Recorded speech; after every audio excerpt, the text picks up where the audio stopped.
बरसात की वो रात धौरिया गांव पर किसी डरावने साए की तरह छाई हुई थी। आसमान में बादल इतने घने थे कि चांद का नामो निशान नहीं था। पीली रोशनियों में नहाया गांव किसी भूले हुए रहस्य को छुपाए खामोश खड़ा था। गांव से दूर घने जंगलों के बीच काली झील बिल्कुल शांत थी।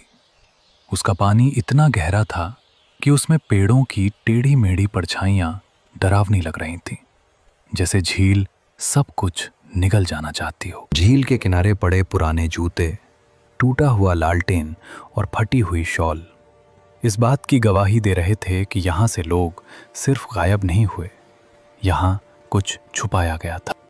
दिल्ली से आया पत्रकार अद्वैत वर्मा जब गांव पहुंचा तो हर नज़र उसी पर टिक गई। कीचड़ भरी सड़क पर चलते हुए उसे महसूस हुआ, ये गांव बाहरी लोगों को पसंद नहीं करता। पुराने गेस्ट हाउस के टिमटिमाती बल्ब और लकड़ी के दरवाजे अद्वैत को किसी और ही दौर में ले गए। बारिश की टपकती आवाज उस सन्नाटे को और गहरा कर रही थी। लालटेन पकड़े बूढ़े चौकीदार ने गंभीर आवाज में कहा, बाबू, यहां सवाल पूछने वालों की उम्र कम हो जाती है। ठीक 2:17 पर अद्वैत की आंख खुली। दिल तेज धड़क रहा था। बाहर बारिश थी, लेकिन उसे किसी के चलने की आवाज सुनाई दी। खिड़की से झांकने पर जंगल की पगडंडी दिखी। कीचड़ में उभरे ताजा पैरों के निशान धीरे धीरे अंधेरे में खो रहे थे। उसी पगडंडी पर एक औरत सफेद साड़ी में नंगे पांव चलती दिखी। उसका चेहरा छुपा था, लेकिन उसकी चाल में कुछ अस्वाभाविक था।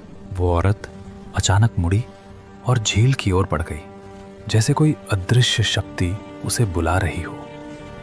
सुबह अद्वैत ने गांव वालों से पूछा, लेकिन सबने नजरें फेर ली। चुप्पी ही यहां का सबसे बड़ा जवाब थी। गांव की शिक्षिका मीरा ही एकमात्र इंसान थी जिसने उससे खुलकर बात की।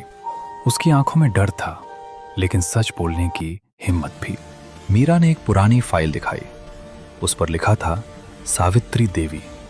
फाइल धूल से ढकी थी, जैसे सच को जानबूझकर दबाया गया हो। सावित्री देवी गांव की दाई थी, गरीब, सरल और ईमानदार, लेकिन उसी पर सबसे बड़ा आरोप लगा दिया गया। 3 दिन बाद सावित्री की लाश झील में मिली। उसकी खुली आंखें जैसे अब भी इंसाफ मांग रही थी। अद्वैत और मीरा टॉर्च लेकर उसी रात झील की ओर बढ़े। जंगल की हर आवाज डर को बढ़ा रही थी। पास जाकर झील और भी डरावनी लग रही थी। ऐसा लग रहा था जैसे रोशनी तक उसमें डूब रही हो। अचानक झील के पानी में तेज हलचल हुई। लहरें खुद ब खुद उठने लगीं। हवा में एक दर्द भरी आवाज गूंजी, मेरा बच्चा, मुझे मेरा बच्चा चाहिए। मीरा डर से कांपने लगी। उसकी आंखों से आंसू बहने लगे और हाथों से टॉर्च छूटने ही वाली थी। झील से वह औरत बाहर आई।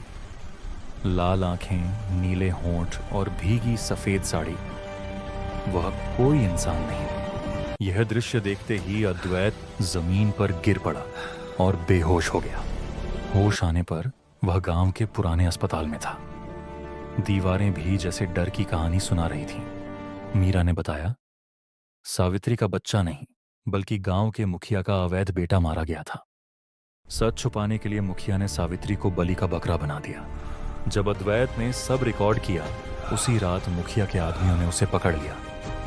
तेज बारिश और बिजली के बीच उसे झील के किनारे लाया गया। मौत तय थी। तभी झील से सावित्री की आत्मा प्रकट हुई, पहले से ज्यादा शक्तिशाली। झील से बाकी 12 आत्माएं भी उठीं। सबकी आंखों में वही दर्द था।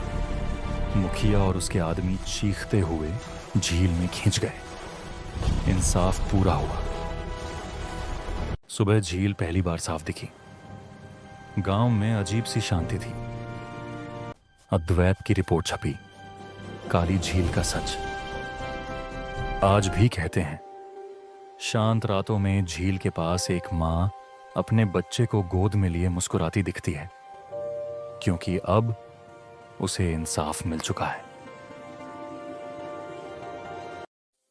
आपको कौन सी कहानी ज्यादा पसंद है? एनिमल, विलेज, फ्रेंडशिप, स्कूल, जंगल या हॉरर मिस्ट्री? कमेंट में बताइए। अगली कहानी स्टोरी रूम पर आएगी।